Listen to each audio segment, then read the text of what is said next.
ఎప్పుడైనా సరే దేవునితో మాట్లాడడానికి వెళ్ళినప్పుడు, ప్రార్థనలో దేవునితో సంభాషించడానికి వెళ్ళినప్పుడు మొట్టమొదట చేయాల్సిన పని ఏంటంటే మనోనిదానం.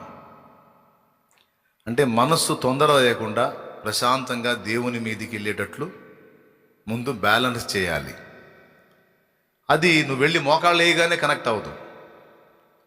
ఎప్పుడో అరుదుగా అలా కనెక్ట్ అయింది.